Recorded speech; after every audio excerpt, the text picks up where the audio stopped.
Deputy President, Governor wetu Ole Tunai, enda suba, kajita atonga na kwai, na alikishilia bararanyaga, kulolo tunai kulolo. Anaitwa Jambo Kenya na mheshimiwa kuonyesha mwalimu mkuu wa shule hii.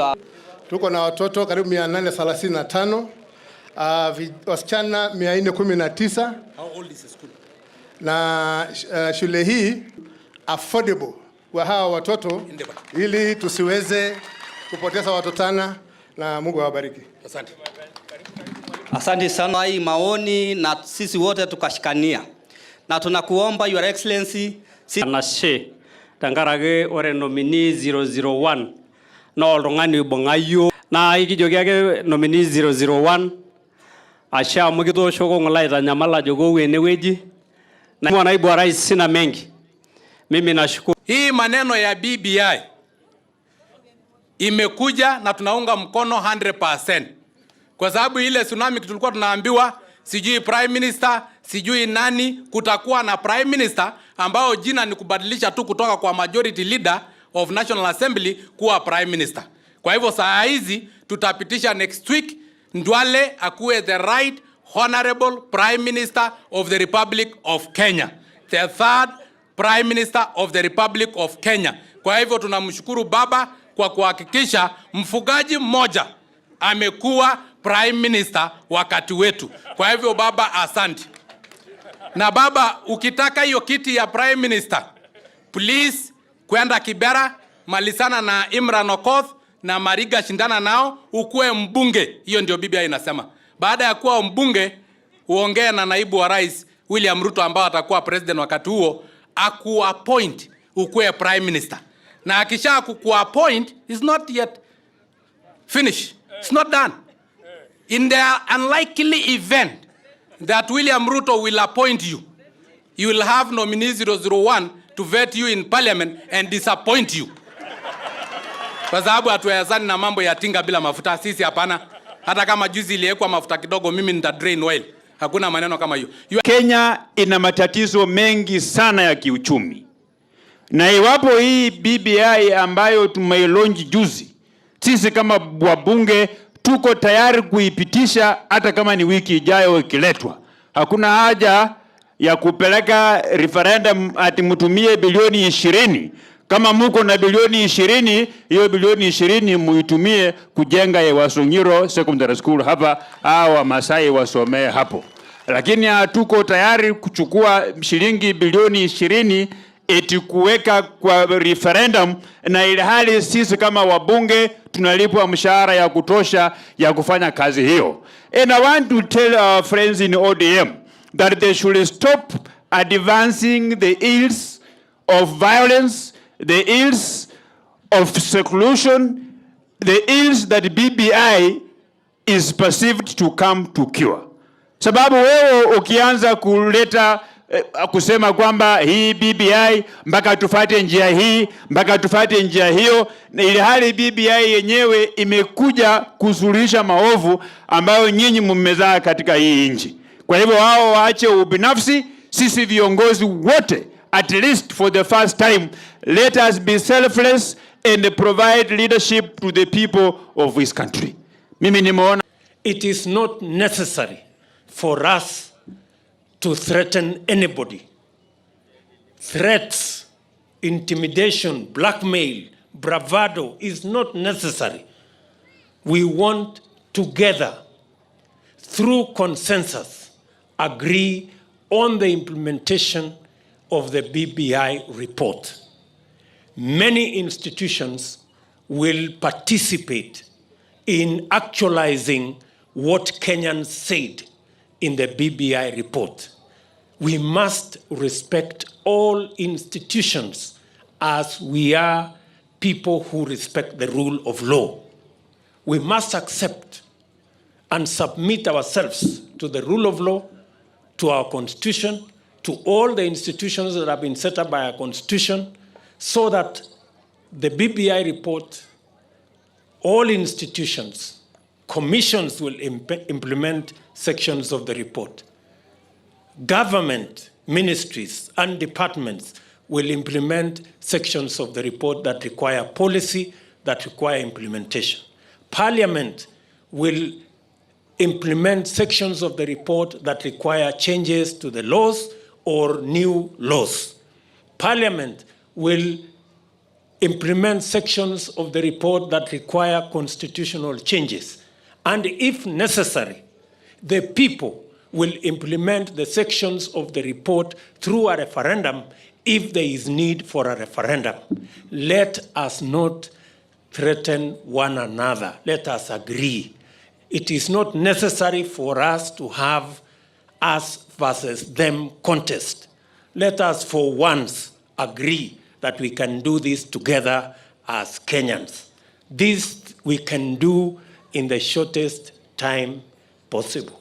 Therefore, I want to ask our friends, I want to ask leaders from across the political divide so that we can do this as was suggested by the President, that we do this together through consensus, and we have the capacity to assemble the necessary capacities, knowledge, expertise to do this through consensus together.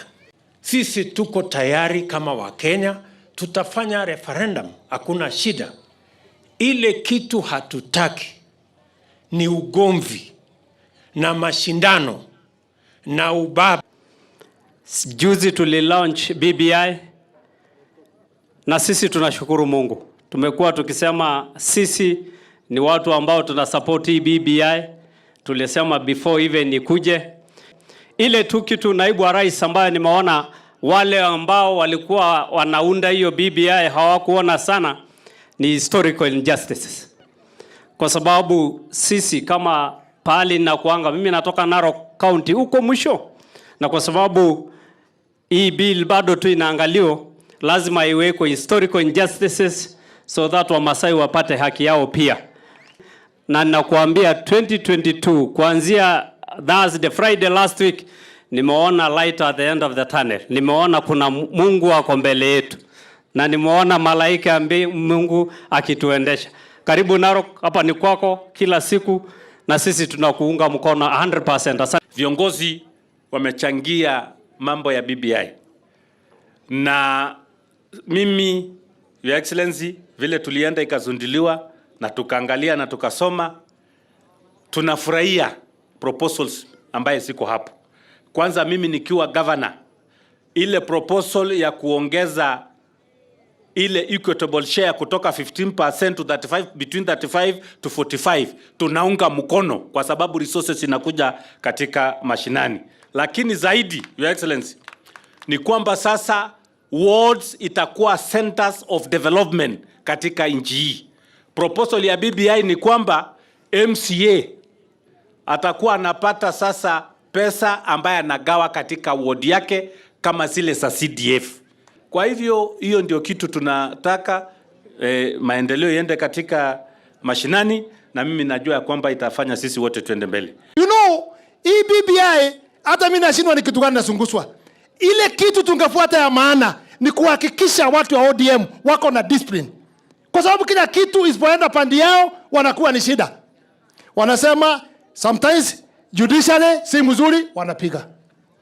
Wanapiga saa nyingine wanasema wabunge si wazuri, wanapiga. Kila kitu wakishindwa uchaguzi wanapiga. Ile kitu ingewekwa kwa BBI ni kuambia hawa wakishindwa wakubali. Full stop. Hakuna mambo mengine tunataka. Sisi tuko tayari kwenda kwa uchaguzi. Na mimi nasema hivi, ninashukuru sana nikizungumza kwa rais wangu wa 5 kwa serikali ya Kenya ambaye yako hapa saa hii. Sasa hii nyingine inaletwa ni ya nini? Wanaweka bombas, wanaenda kuhumiliate wewe, wanakufanya ate ukue kama wewe sio mtu, wanafanya matusi, wanafanya mambo mbaya. Wewe umevumilia na hiyo roho Mungu amekupea. Kaa na hiyo roho. Wakutukane, wakwambie nini? 2022 tunaondoka na wewe. Hakuna mambo mengine. Kwani wewe ulitengenezea rais mstaafu Moi. Wewe ndio uliamuka ukamsaidia siku ya mwisho. YK tukiwa pamoja na wewe, akapanda akakuwa president. Ukapanga iliyokuja baadaye ukapangia Raila Odinga. Kiti yako ilikuwa ya prime minister, yake ilikuwa ya president. Aliposhindwa akanyaganya wewe yako. Ile kiti ilikuwa ni yako. Tena wakapeleka wewe mbio, every minister wakipeleka wewe unafaulu. Wakapeleka agriculture ikakuwa sawa. Higher education wakakupeleka ikawa sawa. Hata huko mbele ni sawa. Ama sina mna hiyo? Na waacha kusumbua sisi. Ate kurukaruka. Wanaanza sasa kusema hawataki katiba, ate constitution hii ni mbaya, wanaanza kusema wale wasimamia uchaguzi ni mbaya. Kwani kila siku ni kuhamisha? Unaoa bibi unatupa, unaoa bibi unatupa, ukitupa bibi 5 ni bibi mbaya ama ni wewe mbaya? Si wewe ndio mbaya?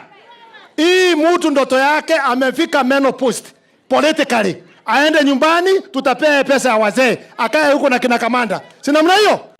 Kuna marafiki wetu wa mrengo mwingine wanatuambia people must decide.